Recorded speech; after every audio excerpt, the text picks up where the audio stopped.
The world is changing. The world is changing. This July 4th will not be the same. As you guys may or may not know, it just came out on my phone as an indicator, or whatever you want to call it, a reminder, that Joey Chestnuts will not be competing in the Nathan's Hot Dog Contest. He is now officially banned from the contest. Apparently, he signed a waiver, or he signed an agreement with a hot dog company that is porkless or meatless or beefless or whatever. It's like a vegan type of hot dog thing. Nathan's being a business of hot dogs, they ban him from the contest. So we will not have no more Joey Chestnuts. I don't know if it's just for this year and he comes to his senses and comes back to the contest maybe next year if he breaks the agreement off with this vegan company.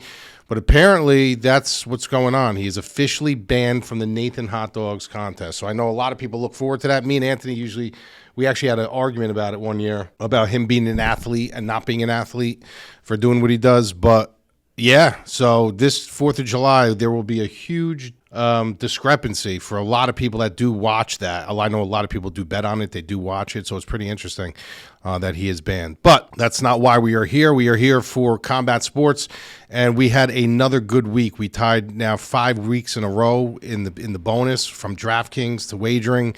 We are on a roll. I told you guys to join in June. This is when we really start heating up. This is when we start getting our traction. We start finding the right spots.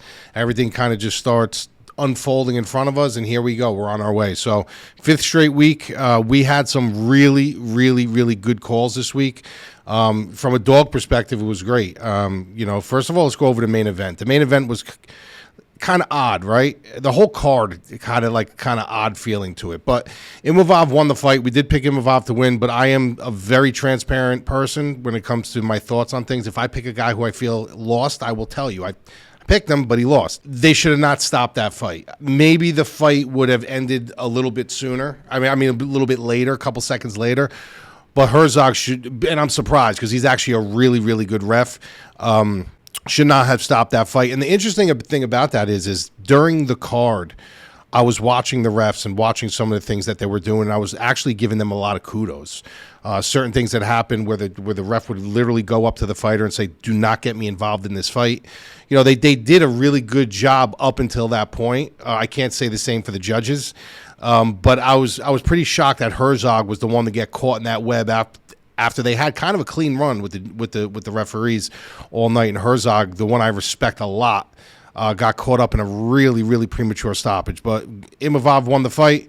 The biggest dog of the night that we picked was Dominic Reyes. And I told you guys in the previous podcast that, the thing with Dominic Reyes, it wasn't a physicality thing with him in any way, shape, or form. This was more of he got his soul ripped out. He had to find his way again. Had nothing to do with the tarnish of skills. I do believe that his chin is suspect, but when you're fighting in fear, when you're fighting uncertain, that your things in your body can go. When you're fighting with more confidence, when you're fighting with, I know I can go in there and still do this, your chin can become more durable. Everything in your body can become more durable. You just have a different aura about you. So I believe you take all that, you take all the confidence that was ripped out from a fight that he should have won against John Jones, and I think he just spiraled down into this place where he was almost going into the cage checked out. So the reason why I picked him here is because you have a co-main event with a guy in Dustin Jacoby who's technically 1-3 in his last 4 fights. They're not co-main eventing for a guy that's 1-3 in Dustin Jacoby. They knew Dominic Reyes was better for the division, and they gave him a fight where, a tough fight against a good guy. Because Dominic Reyes is at that caliber where you're not just going to give him some scrub. You got to give him a decent name. But if he won this fight, you put him right back on the map, and here he is now. Possibly can cause waves in the division. I'm not saying he's fully back. I'm not saying, that he's going to go on this fight, but now he's in discussion again. He made that division interesting again. So we were all over Dominic Reyes in that fight, which was really, really good. Rosa's interesting fight with Tercios. He did his job. He went in there and did his job, but the question marks are still out on him. I mean, listen, we all look at Tercios like he's really not that good of a fighter. And he almost submitted Rosa in the first round. That division is stacked. That bantamweight division is stacked. I do not know how good Rosas is going to do once he starts jumping into that top 15, top 10. When you almost get submitted by Richie Tercios, that's something okay, yeah, he still came back and he won the fight, but against a much lesser opponent. You getting guys in the 15 top, they put him in that same position. He's going out. They ain't letting that go. They're going to find a way to sink that in. So, good win for the kid. Good win.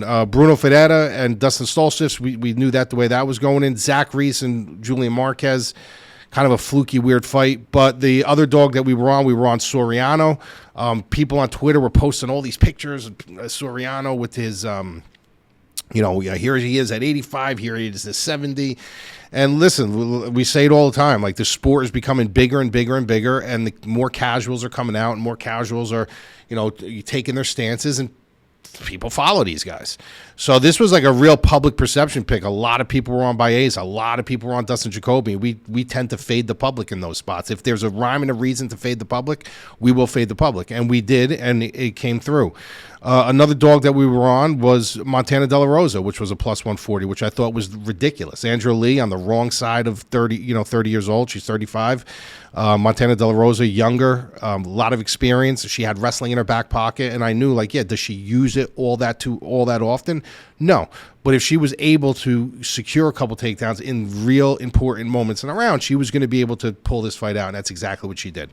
So overall, we had a really, really good night. Once again, we were on the plus side of things, and now we're going to be going into another week with probably one of the worst cards of the year. I mean, this card's bad. I mean, when you have Aliskerov versus Tricoli at the co-main event, and you have Kawamba and Lucas Almeida the fight before the co-main, one guy's 0-1, the other guy's 1-3 or 1-2. I mean, it's really, really, really a rough card. There's a couple spots on this card that I do like. We're going to go over a couple of them. But before, also, I want to go over is this documentary that came out about the UFC called Fight Inc.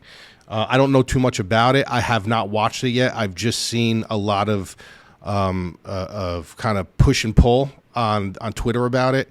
Apparently, it's a really good documentary. It shows the ins and outs of negotiations and stuff like that behind the curtain. But apparently they kind of, I don't know. I don't even know if the UFC put it out. I know it's on Roku. I'm not sure if they were the people that, I'm sure they are. I mean, the footage is all, behind the scenes footage with Dana White and Hunter Campbell, and all the fighters. So it's obviously, put out by them, but apparently they exposed themselves a little bit with some of their negotiations and such, that their tactics, Aljo being one of them. I haven't seen it yet. I'm going to watch it tonight. I'm really curious to watch this thing now, but apparently some of their strong arming tactics and the way they corner some of these fighters to kind of push them into a situation where they're in a kind of a lose-lose situation, ultimatums and stuff like that. So I'm really, really interested in seeing this. If you guys have seen it or don't even know about it, it's something that you definitely should check out. I can't comment on how good it is. I heard it's really good, but I'm definitely going to watch that tonight. Let's just jump into this card. We're gonna keep this one short today. I'm not going to sit here and I'm not going to bleed your ears with a card that isn't really worthy. And I'm going to be honest with you, it's really not. I consider this like a D type of card. You know what I mean? It's not that good of a card. If you have plans this weekend on Saturday night and you want to go out and you want to miss this, you're not missing much. We watch them. Everyone who's a diehard fan, we love fighting. I'm going to be watching the card, obviously. But it's not a card that if you're a casual or you're not that huge into it, you're going to be sitting down and having your friends over, ordering pizza, drinking fucking beer. So you look at the Alex Perez fight and the Taira fight. This is an interesting fight, right? Because Alex Perez kind of reinvented the wheel. This is a guy who had, a litany of issues, just last year. Very unreliable. He was like the guy that you would hire who had a lot of talent, right? But he would show up for work an hour late. He wouldn't show up for work at all. He wouldn't get the tasks done. He was like that kind. You just didn't know. You knew when he did show up, he was going to perform. But it was getting him to show up, getting him to do the right things, to be prepared.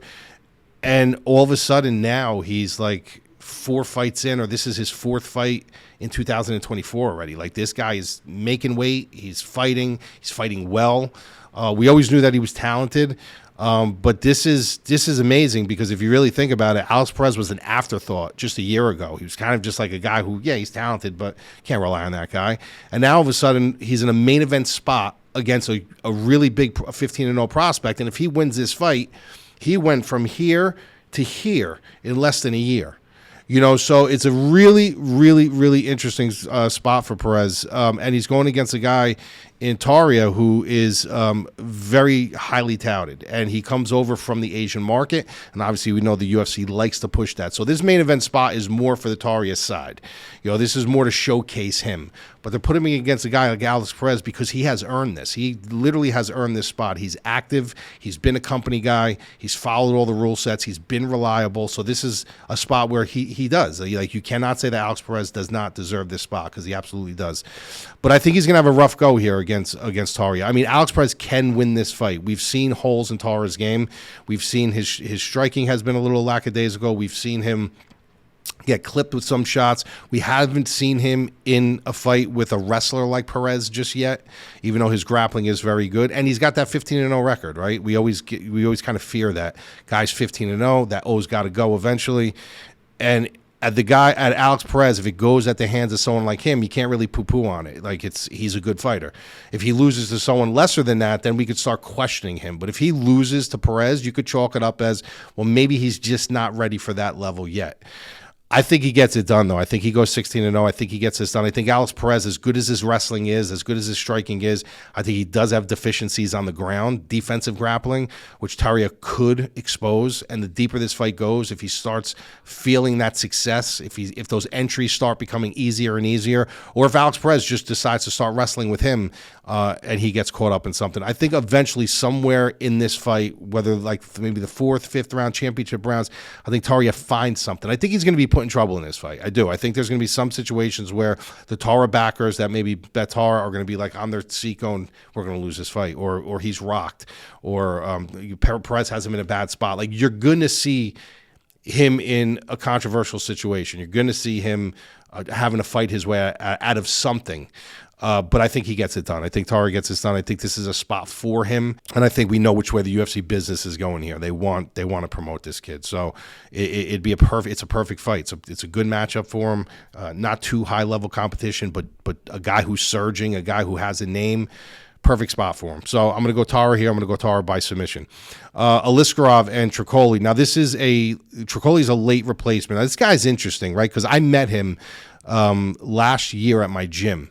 And super, super nice guy. Super, super nice guy. Very, you could connect with him when you talk to him. He's just not like out there and looking around the gym. Like, I literally was able to connect this guy, talk boxing with him. I actually started I approached him because I was watching him hit the bag, and he was just super, super inviting. Like, tough to talk to a little bit, his buddy was helping that out at all, but big guy, big for that division. Like, when you approach him and you're standing next to him, you're like, this dude's got to cut some weight, So, but the thing with him is, like, why is he getting a co-main event spot? So this is another reason why you're looking at the business side of things. I was happy when he got signed. We started actually following each other on social media when I left, and I saw that a couple days later he was signing the paper. Something happened. I think he got popped for PEDs or something. So something happened, and now he's obviously fighting now. Listen, he's dating Mackenzie Dern. Good for him. Obviously, if anyone's going to help him with his grappling, it's going to be her and Megaton Diaz. But I just don't see it. I think Aliskerov has him everywhere here. I think this is a guy who the UFC is trying to push. I think Tricoli is he used to train with Paulo Costa. I don't know if he still does anymore, but I know he used to train a lot with Paulo Costa. He was actually showing me videos of the gym when I was there with him training with Paulo Costa in like some park and stuff like that. So the guy's trained with some good guys, and I'm not saying that the guy is useless or pointless, but this is a tough ask to bring this kid in on a co-main event spot to fight a guy like Aliskerov. So I think Aliskerov gets it done. I think he probably gets it done inside the distance. And we'll see what happens. We'll see what they do with Tricoli from here. Next one, Lucas Almeida and Kawamba. I mean, come on. You got a fucking guy who's 0-1 and a guy who's 1-3. Like, why is this the third to last fight on the card? Like, this just shows you what kind of card this is. I think Lucas Almeida is a little bit underrated. I think he is better than his obviously recent performances. But the problem with him is this: you can have a good offensive output. You can have good striking, you can have good grappling, but if your defense is not there, it kind of all goes out the window. Like, you're a liability at that point. So picking someone like Lucas Almeida is always a flight risk. You're always taking a chance with a guy like this where you know that what he's going to try to do is he's going to try to nullify and hide his defense with offense. So if he can get his offense off, he's not going to have to show you his defense. He's not going to expose to you that he keeps his head on the center line. So, that's my issue with Almeida. My issue isn't him offensively getting things done. My issue with him is defensively. He is a defensive liability. He fights very tall. He keeps his chin high. He keeps his chin on the center line. And, for Timothy Kawamba, who obviously seems on film to have the much sharper hands, I think the UFC didn't give up on Almeida, but I think that they're trying to see, well, look, this is a good matchup for Kawamba. This is a guy who can come in. He's got sharp hands. He's going to be undersized in this fight. Lucas Almeida is big for the division, but I think Kawamba is the more powerful guy. I think he's the sharper guy. And I think eventually in 15 minutes, he's probably going to find that chin. If not, he'll probably win a decision. But I'm thinking if you give this kid 15 minutes and you allow Lucas Almeida to do what he does, and the offensive output that Almeida puts out isn't this huge offensive output, right? It's not like he comes out and he's just like bat out of hell, bull in a china shop, just throwing crazy power, throwing crazy, dynamic stuff. He's still kind of calculated with his offense. He just likes to move downhill. If you take that away from him and you just kind of, sit tight, let him burn his candle a little bit, his chin is going to start saying hello to you. And once that chin starts saying hello to you, if Kawamba can find it, I'm very confident that Kawamba can get this done coming up underneath and maybe catching him with something. So I'm going to go with Kawamba here. I'm going to go with him by knockout sometime late. And then the last fight we're going to talk about here is a decent one. This one is actually pretty decent. It's Miles John and Douglas Silva, Deon Andrade. I'm not a believer that Deon Andrade is 38 years old. I think there's certain guys in the UFC that I question their age. Masur Nduba, another guy, question his age. I don't believe he's 38. I honestly believe he's older than 38. But this is a guy who he's like a little tank, right? This is a guy who when you do fight him, you do need to stay focused and be present for 15 minutes because he can make things happen. He has made things happen. I've seen him getting beaten from pillar to post and he would come back and win. Or I would see a fight where it looks like he's losing traction. He catches you with something. That's just the kind of little bull in the china shop he is. The problem I do have with him from a stylistic standpoint in this fight is that he needs to fight downhill. This is a guy who needs to fight downhill. He needs to fight forward. And if you look at a perfect world with a perfect Miles Johns coming in, Miles Johns fights downhill. That's when he's at his best, when he utilizes his wrestling, when he's kind of putting the pressure on you. Now, the problem on Miles John's side is that when he does that, sometimes he does that either a little too much or he doesn't do it at all. There's times where Miles Johns forgets where he came from, forgets his wrestling, tries to stand and bang with you because he knows he has power. And that is not an approach I would take with Silva here. This is an approach that can get him in trouble, can get him clipped. The approach that he should take is what got him here. Utilize his wrestling, get in on his hips, make him go backwards. De Silva does not fight good going backwards, but the problem with that is conditioning. Is he going to be conditioned enough to push that kind of a pace on Silva? And if Silva lasts into the deep in the second round and third round, is Miles Johns going to have the gas to continue and follow suit? We don't know. You know what I mean? He's got to find that center point. That's what Miles Johns has to do. He has to utilize his striking. He's got to really utilize his wrestling, but he also cannot take sloppy shots, and he can't push the situation for too long. That's another thing that he does that I don't like. Miles Johns will get in on your hips, or he will try for a certain angle, and he will just stay with it and stay with it and stay with it. He needs to learn to disengage. Go for a shot, take your shot, get in on his hips. But if it's not there, disengage, reset, and try to find another angle. You don't do that, you start burning your candle out on both ends. So I do think this is a very good matchup for Miles Johns if he fights downhill. But he's got to fight downhill. And I'm a little surprised. I got to be honest, I'm a little surprised with these odds being minus 120. I thought Miles Johns was going to be north of minus 160. So I think there is value there on Miles Johns. I do expect him to win this fight, but like I said, that Miles Johns needs to show up. The Miles Johns that got him here needs to show up, not the Miles Johns that thinks he's going to become like this. I'm going to beat you at your own game. Play your game. Play your game. Go downhill. Make him fight uphill, and he should be fine in this fight. He should be completely fine in this fight. Maybe not get a finish, but maybe get a very decisive decision. So that's pretty much it. The rest of the card, like I said, God, is very, very hit or miss. It's not there's some decent fights like High Stand and Armfield. Josh Vam and Ulanbekov isn't a bad fight. I'm very interested in that fight.